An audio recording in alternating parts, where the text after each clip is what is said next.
அபிராம butter திருக்கடையூர்ல ஒரு நாளைக்கு அம்பாளை நினைச்சு அப்படியே ஆழ்ந்து தரிசனம் பண்ணியிருக்கார்.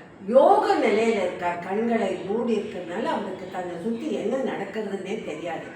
அந்த சமயத்துல சரபோஜி மகாராஜா கோவிலுக்கு வந்திருக்கார். எல்லாராவது நான் இந்த ஆள் ஒரு ரியாக்ஷன் போய் கொடுக்கலையே அப்படின்னு நினைச்சிட்டு ராஜாக்கு ஸ்லைட்டா கோபம் வருது.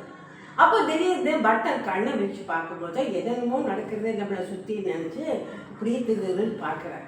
அப்போ ராஜா கேட்குறார், இன்னைக்கு என்ன திதி? பௌர்ணமின்னு சொல்கிறார். ஆக்சுவலாக அன்னைக்கு அமாவாசை திதி.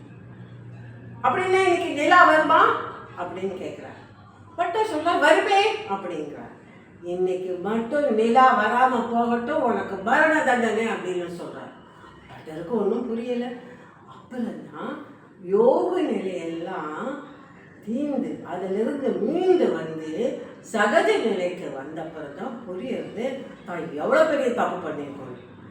அமாவாசை திதியை போய் பௌர்ணமி திதி சொல்லிட்டோம். ஐயோ அம்மா, உன்னை நினச்சிட்டே இருந்து உன்னுடைய ஜோதியை பார்த்துட்டே இருந்து நான் போய் பௌர்ணமின்னு சொல்லிட்டேன், நீ தான் என்னை காப்பாற்றணும்னு சொல்லி கோவில் பிரகாரத்துக்குள்ளேயே ஒரு இடத்துல குழி தோண்டி நெருப்பு மூட்டி அதுக்கு நேரம் ஒரு பெரிய உரி 100 கயிறு தாங்கின உரிய மாட்டி அதில் உக்காந்துக்கிறார். அடியில் நெருப்பு. எல்லாரும் பார்த்துட்டு இருக்காங்க, ராஜா உட்பட.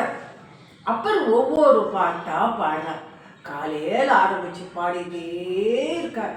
மத்தியானம் ஆகுது, சாயங்காலம் ஆகிறது, அம்மாள் பிரத்யட்சமாகலை. பாட்டா பாடிட்டு இருக்கார்.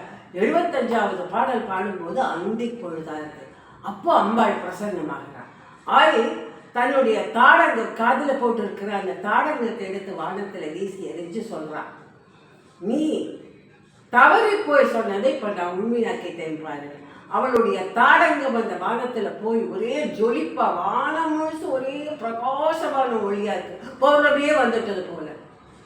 உள்ள பார்த்துருக்கிறவங்க எல்லாம் ஒரே ஆச்சரியப்படுறாங்க. ராஜாக்கு ஒரே திகைப்பாவும் பிரமிப்பாவும் புல்லரிக்கிறது. இப்படிப்பட்ட மகானா இந்த பட்டர் அப்படின்னு நினச்சிக்கிறார். அப்புறம் அம்பாள் பட்டர் கிட்ட சொல்கிறான், நீ நீதி 25 பாடலையும் பாடு அப்படின்னு வாழ்த்திட்டு போறா. எல்லாரும் பட்டர் காலில் விழுந்து வணங்குறார். ராஜா அவருடைய மகிமையை உணர்ந்து அவரை பெரிய இடத்துல வைக்கிறார். இப்படி பாடப்பட்ட பாடல்கள் தான் அபிராமி அந்தாதி. அந்தாதினா முதல் பாடலோட கடைசி வார்த்தை, 2வது பாடலோட அதுக்கு அடுத்த பாடலோட முதல் வார்த்தையா இருக்கும். அப்படி 100 பாடல்கள் பாடியிருக்கார். இந்த பாடல்களை பற்றி ஒவ்வொன்றாக இனி வரக்கூடிய வீடியோக்களை நம்ம பார்க்கலாம்.